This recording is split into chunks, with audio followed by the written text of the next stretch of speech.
लगती है कि ये लेक डायरेक्टली केओस लेक के साथ में कनेक्टेड है और मुझे जहाँ तक लग रहा है इसके अंदर केओस स्टोन होगा। ये सब कुछ सुन के हम देखते हैं दूसरी तरफ वहाँ पे लेडी सु कहने लगती है कि और इस जगह पे तो यहाँ पे मोरोंग क्लैन के लोग भी हैं, जहाँ तक मुझे लग रहा है ये लोग भी यहाँ पे केओस स्टोन के लिए ही आए होंगे। ये सुन के दूसरी तरफ तियानची कहने लगता है कि अंकल गुफेंग केओस स्टोन को तो हमें ले जाना है। ये सब कुछ कहते हुए हम देखते हैं वहाँ पे तियानची लिन फेंग की तरफ देख रहा था। अब इन सब की बातों को सुन के वहाँ पे लिन फेंग भी कहने लगा था कि तुमने ठीक कहा, और वहीं पे तियानची कहने लगता है कि मैं देखता हूँ आखिरकार हमें कौन रोकता है। इनकी ऐसी बातें सुन के वो इंस्ट्रूमेंट वाली लेडी सोचने लगी थी, मतलब कि अपने सबकॉन्शियसनेस से वहाँ पे सु को कहने लगी थी कि जब तक यहाँ पे गुफेंग है मुझे नहीं लगता मोरोंग फैमिली कुछ कर पाएगा। वैसे भी गुफेंग को देखकर ऐसा लगता है कि ये लोग पावरफुल बैकग्राउंड से बिलोंग करते हैं। ये सब कुछ कहते हुए हम देखते हैं वहाँ पे वो इंस्ट्रूमेंट वाली लेडी सिस्टर सु के साथ में आगे की तरफ बढ़ने लगी थी। वहीं पे दूसरी तरफ हम मोरोंग फैमिली के भेजे हुए उन दोनों स्पिरिट बीस्ट को देखते हैं जो कि लिनफेंग के पास में पहुंच गए थे और इन सब के पास ऑर्डर्स को बरिजात कर रहे थे। उनमें से एक कहने लगता है कि यही वो बंदा है जिसने हमारे मास्टर को इंजर्ड किया था, तुम्हारी इतनी हिम्मत। इतना कहते हुए वो अटैक करने के लिए आगे बढ़ता है, बट हम देखते हैं वहाँ पे लिनफेंग बस अपने ओरा का यूज करते हुए उसे पूरी तरीके से जला देता है। इवन की दूसरा वहाँ पे बीस डर के मारे भाग रहा था, बट उसे यहाँ पे भागने देने वाला तो लिनफेंग था नहीं, और लिनफेंग अपने प्रेशर का यूज करते हुए छोटे से अटैक से ही उस बीस्ट को भी पूरी तरीके से खत्म कर देता है। बेचारा वो बीस्ट नीचे गिरते हुए कहने लगता है यंग मास्टर, और अपनी जीभ को बाहर निकालते हुए अपनी अंतिम सांसें लेता है। उसी वक्त हम देखते हैं वहाँ पे मोरोंग फैमिली का वो यंग मास्टर आ गया था और वो बहुत ज्यादा गुस्सा होते हुए कहने लगता है कि आखिरकार तुम्हारी इतनी हिम्मत, तुमने मेरे क्लैन की स्पिरिट बर्ड्स को इतनी बुरी तरीके से खत्म किया, मैं तुम्हें छोड़ूंगा नहीं। आखिरकार तुमने मोरोंग फैमिली को सोच क्या रखा है। इतना कहते हुए हम देखते हैं वहाँ पे वो यंग मास्टर बहुत ही ज्यादा गुस्सा हो गया था और वो अपने किसी डिवाइन आर्टिफैक्ट को बाहर निकालता है और उसका यूज करते हुए उसने वहाँ पे बहुत ही ज्यादा पावर्स को गैदर कर लिया था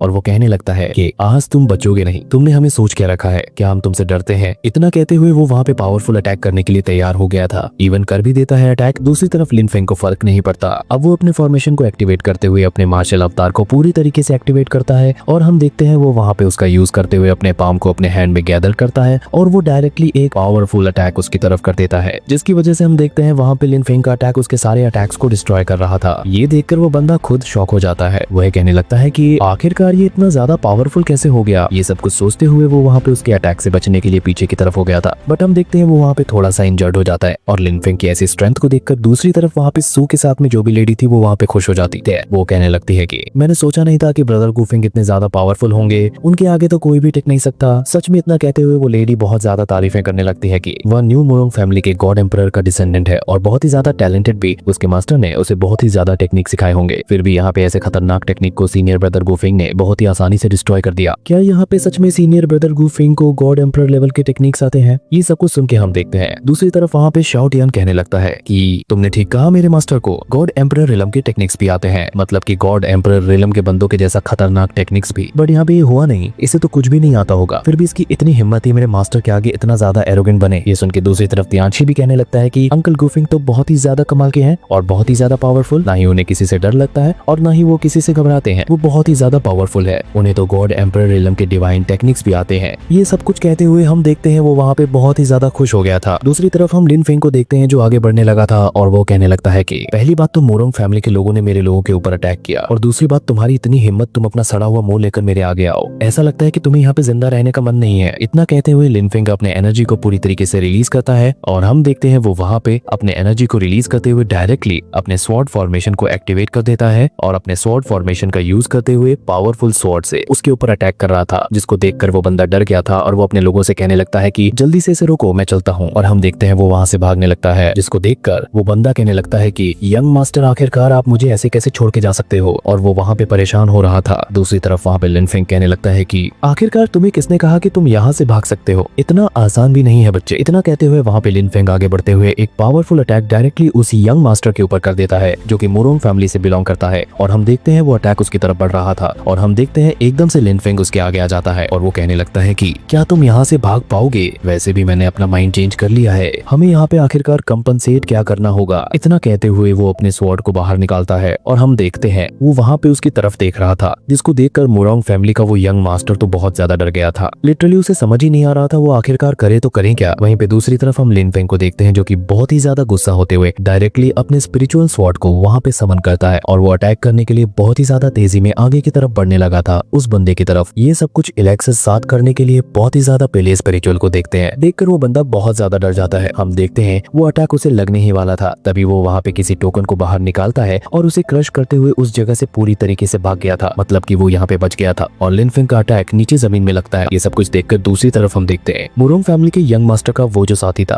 वो कहने लगता है कि यंग मास्टर तो यहाँ से भाग गए हमें छोड़ के, आखिरकार उन्होंने ऐसा क्यों किया। ये सब कुछ कहते हुए हम देखते हैं बेचारा वो बंदा तो बहुत ही ज्यादा डर गया था क्योंकि उसे पता था कि अब यहाँ पे उसके साथ में क्या हो सकता है। वहीं पे दूसरी तरफ हम शाओ टियान को देखते हैं। हम सबको पता है कि शाओ टियान पीछे तो रहने वाला नहीं है, वो वहाँ पे अपनी बकवास बातें स्टार्ट कर देता है। वो कहने लगता है कि अब तुम लोगों का क्या होगा, रेकालिया छोड़ दिया जाए या पकड़ लिया जाए। मतलब कि वो उन लोगों को डराने लगता है कि तुम्हारा मास्टर तो यहाँ से भाग गया, आखिरकार अब तुम्हारा क्या होगा। मैंने कभी सोचा नहीं था बेचारे जो अपने लाइफ एंड डेथ के लिए अपने मास्टर को फॉलो करते हैं, उनका ही मास्टर उन्हें ऐसे छोड़ देगा और टेलीपोर्टेशन जेड को ब्रेक कर देगा। बेचारे इन लोगों का अब क्या होगा। ऐसा लगता है इन्हें बहुत ही ज्यादा तड़पा तड़पा के आज मेरे मास्टर खत्म करेंगे। शाओ टियान का ये सब कुछ सुन के हम देखते हैं वो लोग और भी ज्यादा डर जाते हैं। वहीं पे दूसरी तरफ हम लिन फेंग को देखते हैं जो कि स्माइल दे रहा था और वो सोचने लगता है कि तुम्हें क्या लगता है तुम इतनी आसानी से यहाँ से जा सकते हो। वहीं पे दूसरी तरफ शाओ टियान कहने लगता है कि मास्टर वो तो सच में भाग गया। हम देखते हैं वहाँ पे लिन फेंग एकदम से उस मुरोंग फैमिली के दूसरे लोगों के पास में आ गया था। वो कहने लगता है कि क्या तुम लोग भी यहाँ से भागने की ट्राई कर रहे हो, अगर तुम लोग यहाँ से भागना चाहते हो तो भाग सकते हो, बट इस आर्टिफैक्ट को तो तुम लोग ले जा नहीं सकते। हम देखते हैं वहाँ पे वो सब लोग भी पूरी तरीके से खुद को टेलीपोर्ट करके, मतलब कि अपने सोल को डैमेज करते हुए वहाँ से खुद को टेलीपोर्ट कर लेते हैं। दूसरी तरफ लिन फेंग कहने लगता है कि वैसे भी जाने दो इनको, ऐसे बच्चों के साथ में टाइम वेस्ट नहीं करता मैं। इतना कहते हुए हम देखते हैं वो वहाँ पे मुरोंग फैमिली के उस डीड को ले लेता है, मतलब कि उस आर्टिफैक्ट को जो कि बहुत ही ज्यादा पावरफुल था और वो उसे लेते हुए नीचे आ गया था। दूसरी तरफ हम देखते हैं वहाँ पे सारी लड़कियां और वहाँ पे तियांशी शाओ टियान उसके पास में आ जाता है, जहाँ पे वो लड़कियां कहने लगती है कि सीनियर ब्रदर गुफेंग आप तो बहुत ही ज्यादा पावरफुल हो, सच में मानना पड़ेगा आपके आगे तो कोई भी टिक ही नहीं सकता। वहीं पे दूसरी तरफ हम एक लेडी को देखते हैं, मतलब कि पीकॉक लेडी जो कि एक बीस्ट थी, वो वहाँ पे लिन फेंग को कहने लगती है कि सीनियर ब्रदर लिन फेंग आप तो कितने ज्यादा कमाल के हो, आपने कितनी आसानी से मुरोंग फैमिली के उस यंग डिसेंडेंट को कितनी आसानी से हरा दिया। ये सब कुछ कहते हुए वो लेडी भी वहाँ पे लिन फेंग की तारीफें कर रही थी। बट हम देखते हैं एकदम से वहाँ पे बीच में शाओ टियान आ जाता है जो अपनी तारीफें करना स्टार्ट करता है, बट उससे पहले हमें पता है कि वो लिन फेंग की तारीफें करेगा। अब वो कहने लगता है कि वैसे भी अभी यहाँ पे मेरे मास्टर के आगे ऐसे बच्चों का कोई भी औकात नहीं है, क्योंकि मेरे मास्टर बहुत ही ज्यादा खतरनाक है। ये मुरोंग फैमिली का हेड ही क्यों ना आ जाए, गॉड एम्परर रीलम का बंदा, फिर भी वो मेरे मास्टर के आगे कुछ भी नहीं है। और वैसे भी तुम्हें तो पता है मैंने पॉइजन थोड़ा सा लिया था जिसकी वजह से मैं थोड़ा कमजोर हूँ, वरना मैं उसे हरा देता। मेरे मास्टर को इतनी ज्यादा तकलीफ करने की जरूरत नहीं थी, फिर भी मेरे सेहत का ख्याल रखते हुए मेरे मास्टर फाइट करने के लिए खुद चले गए, तो तुम लोग समझ सकते हो मेरे मास्टर का दिल कितना बड़ा है। ये सुन के हम देखते हैं दूसरी तरफ वहाँ पे शाओ टियान कहने लगता है कि बट ये बुरी बात है, मैंने कभी सोचा नहीं था कि मास्टर तुम लोगों की जान बचाएंगे, ये सब कुछ करेंगे, फिर भी तुम लोग यहाँ पे थैंक यू के रिटर्न में कुछ भी गिफ्ट्स नहीं दोगे। इतना कहते हुए हम देखते हैं वहाँ पे शाओ टियान उन सब की तरफ देख रहा था, बट वहाँ पे लिन फेंग उसके सर पे मारता है, जहाँ पे उसकी अकल ठिकाने आ जाती है और वो कहने लगता है कि मास्टर मैं तो मजाक कर रहा था, वैसे भी अपने लोगों से कैसा गिफ्ट, हम तो ऐसे ही दूसरों की हेल्प करते हैं। इतना कहते हुए फिर से वो अपने बातों को घुमाने लगता है। दूसरी तरफ लिन फेंग कहने लगा था कि ये सब कुछ छोड़ के अब हमें स्पोन के अंदर चले जाना चाहिए ताकि हम क्यू स्टोन्स को गैदर कर सके। ये सुन के हम देखते हैं दूसरी तरफ वहाँ पे वो इंस्ट्रूमेंट वाली लेडी कहने लगती है कि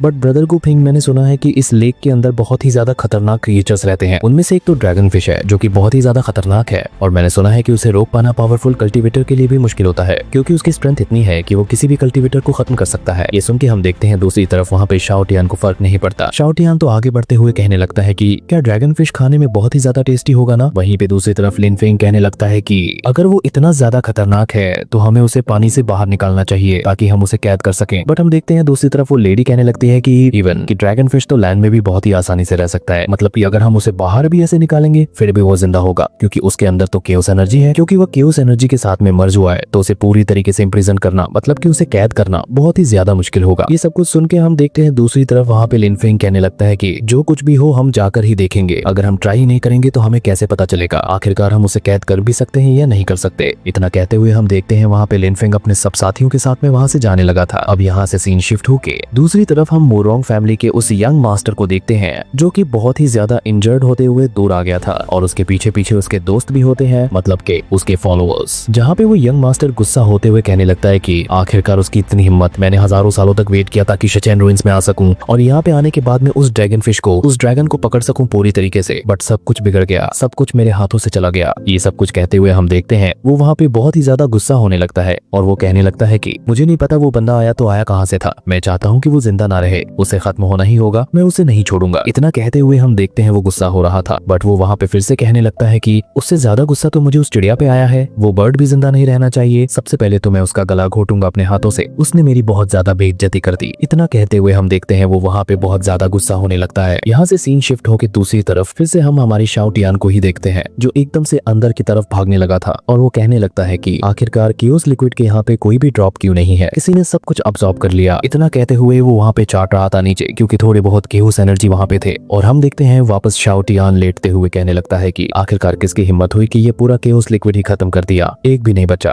अगर मुझे ये केओस लिक्विड नहीं मिलेगा तो आखिरकार मैं जिंदा कैसे रहूंगा, क्योंकि उस पॉइजन की वजह से तो मैं खत्म ही हो जाऊंगा। इतना कहते हुए वो वहाँ पे बहुत ही ज्यादा नाटकिंग कर रहा था, जिसे देखकर वहाँ पे तियांशी कहने लगता है कि अंकल शाओ टियान मुझे माफ कर देना, सब कुछ मेरी गलती है, मैं आपके लिए कुछ नहीं कर पा रहा। इतना कहते हुए वो वहाँ पे बहुत ज्यादा परेशान होने लगता है, जिसको देख के फिर से वहाँ पे शाओ टियान की नौटंकी शुरू हो जाती है। वो कहने लगता है कि ब्रदर तियांशी तुम चिंता मत करो, मैं कुछ टाइम तक और होल्ड कर सकता हूँ। ये सुन के वहाँ पे तियांशी कहने लगता है कि अंकल शाओ टियान आप चिंता मत करिए, मैं कोई ना कोई रास्ता ढूंढ ही लूंगा ताकि मैं आपको बचा सकूं। दूसरी तरफ शाओ टियान कहने लगता है कि तियांशी मुझे तुम्हारे ऊपर भरोसा है। वहीं पे हम देखते हैं लिन फेंग उसे चुप करा देता है और वहीं पे एल्डर सु कहने लगती है कि आखिरकार यहाँ पे केओस लिक्विड है क्यों नहीं, क्योंकि इन स्टोन से बहुत ही ज्यादा प्योर केओस लिक्विड आते थे इस जगह पे। दूसरी जगहों से ज्यादा केओस एनर्जी इस जगह पे बहुत ही ज्यादा प्योर होता था। अगर किसी ने यहाँ पे लिक्विड को ले लिया भी होता फिर भी हमें पता चल जाता। आखिरकार सारे लिक्विड गए कहाँ पे। दूसरी तरफ दूसरी लेडी कहने लगती है कि कहीं पे यहाँ पे मोरोंग फैमिली के उस यंग मास्टर ने सब कुछ सेव तो नहीं कर लिया, या फिर उसने ले तो नहीं लिया सारे लिक्विड। वहीं पे दूसरी तरफ हम लिन फेंग को देखते हैं जहाँ पे उसे एक दरवाजा दिखाई देता है, जिसको देखकर वो उसकी तरफ बढ़ रहा था और हम देखते हैं वो अपने एनर्जी का यूज करते हुए उसे चेक कर रहा था। इसी के साथ ये एपिसोड यहीं पर खत्म हो जाता है।